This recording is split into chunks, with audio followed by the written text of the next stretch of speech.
Welcome to Hotline TV. I'm Amy Walter. And I'm John Mercurio. All right, we try here at Hotline TV to keep things relatively classy. All right, Always. so we're not going to spend the whole show talking about South Carolina Mark Sanford and its admission of the marital infidelity.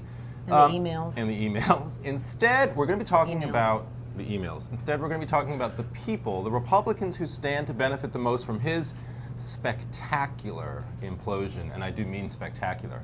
All right, we're going to call this game today, Amy, one of our favorite games, Tango Lessons. See how classy we are? All right, let's discuss. We've got a couple of Republicans here who, because of Mark Sanford's sort of disappearance now from the Republican presidential potential stage in 2012, stand to benefit. We're going to talk about each of them quickly.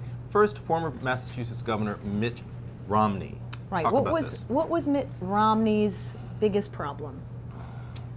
He wasn't right. He was a retread. Well, and he's also a retread. He's already lost for 2012. For 2012, the problem was going to be we've kind of been there, done that. We need a new shiny face. We need somebody different. He's already had trouble with the base. He might not be able to get them back. Mormon. Yeah. Now, look, we don't hear anything about. We never have about Mitt Romney or his personal life. Right. Sure. That has always been something well protected. Correct. Well concealed. No, I'm just kidding. Just kidding, everybody. Yeah. But although he does have a lot of sons, just like Mark Sanford. Interesting. Any comparison, any similarity there? Or? No, Okay. I don't think so. But here's the point.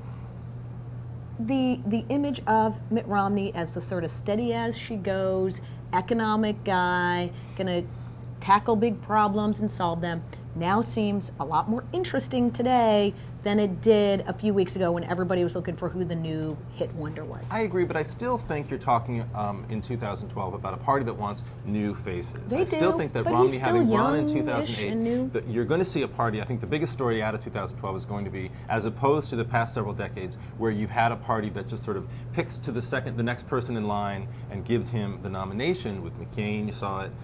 You saw it with George H.W. Bush, with Reagan.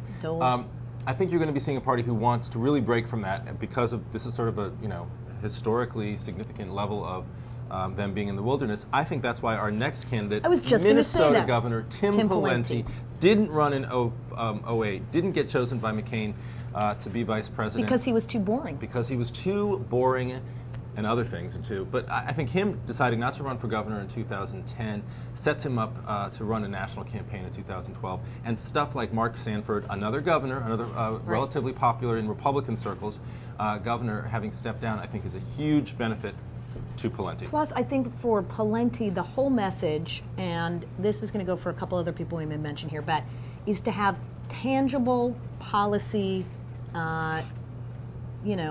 accomplishments. Thank you. Accomplishments he can talk about. Sure. He can talk about having 2 terms there. He can talk about what he did on the budget. Right. Instead of it either being overshadowed by controversy over those very things or simply a personal life question. He's going to be understated, but the whole Sam's Club, we need to kind of get back to the basics. Sure. I think that message can resonate well. And conservatives and both fiscal and social can still go with him. One other quick person who's not on our list, but I think also is relevant still at this point, and is sort of a dark horse, but from the sort of Great Lakes region, if you will, of Minnesota and Wisconsin, Republican Congressman Paul Ryan. He is sort of, I think, Newt Gingrich's favorite Republican at this point. I don't think Gingrich runs in 2012, but I think he's looking for a fresh face, and I think somebody like Paul Ryan, sort of very untested, very junior member, I think he's under 40, he's 39 or 40 years old. But very smart, very well respected, and could be somebody people are looking to.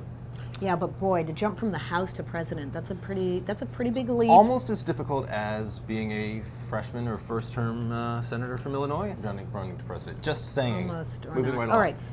What do we think about Huntsman? Right. This was supposed to be the most brilliant move by the White House political department to nominate Huntsman to be the ambassador to China, gets him out of town, keeps him on the back burner. At the same time, it sort of gets him out of the melee and all of this sort of meltdown. Can he come back? I don't think you can. I don't think in a Republican base you're going to be able to jump from the Obama administration, which by 2012 is going to be maligned, demonized, reviled by the Republican base. You can't jump back from having served in this administration, especially in China, which is going to become very politically charged, I think, over trade issues, human rights issues.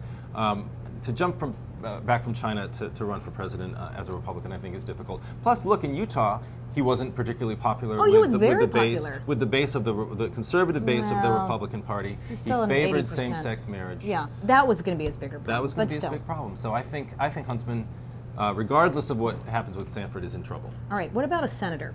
So I look at somebody like John Thune. He is now positioning himself. I look at John Thune all the time. I'm sure. He's tall and tan. He is tall and tan, much like Mark Sanford. He's certainly benefiting from Ensign's fall. Indeed. Well, he's about to take over his leadership post. Sure. Correct. And why not, right? Again, from the Midwest. Sure. We've already seen this pattern broken about nobody gets elected from the Senate. Mm-hmm. He has time to talk about, we don't know what we're talking about in 2012, but at least when you're in the Senate, you can talk about more than just economic issues. You can talk about foreign policy issues. Sure. You can talk about immigration. You can talk about all sorts of stuff. Why not? Thune's name. The only reason I say no to Thune is because I think he came up a lot with McCain in 2008 as a potential vice presidential candidate. People kept talking about his work ethic issues, whether he's really committed to the idea of running a national campaign, of being of serving as president, and running basically the 18 to 20 month campaign you have to run to be president. And I think ultimately the fire in the belly question comes into place with John Thune. And then the final person we will talk about is the man of the hour, it seems, for many folks.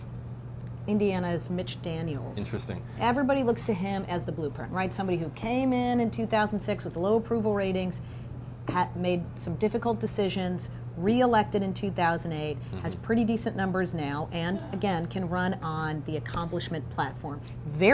Not very exciting. Not so exciting, all right? Not so exciting. We'll say again, if it's about accomplishments and if it's about having an agenda, that's somebody who may have something to talk about. And if it's somebody, and to go back to our Mark Sanford theme, if you will, I mean, when you compare the two, they're both, governors of states with strong Republican-dominated legislatures, and yet you've seen Daniels be able to get stuff done and have a list of accomplishments he can brag about on a national campaign trail. Sanford certainly couldn't do that, despite the fact that his party was essentially right. I mean, Sanford has problems with his own base. Daniels actually had to work with Democrats because Democrats I think they had the majority in the House. So he actually has had to work. He can make that bipartisan argument. All right. Well, that was a great show. That was nice really job. Fun. Thank you. Nice job for you. Well, good sorting to you. Good sorting. Tomorrow's our last day of sorting, but for now, we're all out of time. Until next time, I'm Amy Walter. And I'm John Mercurio. Have a wonderful weekend, and we'll see you soon.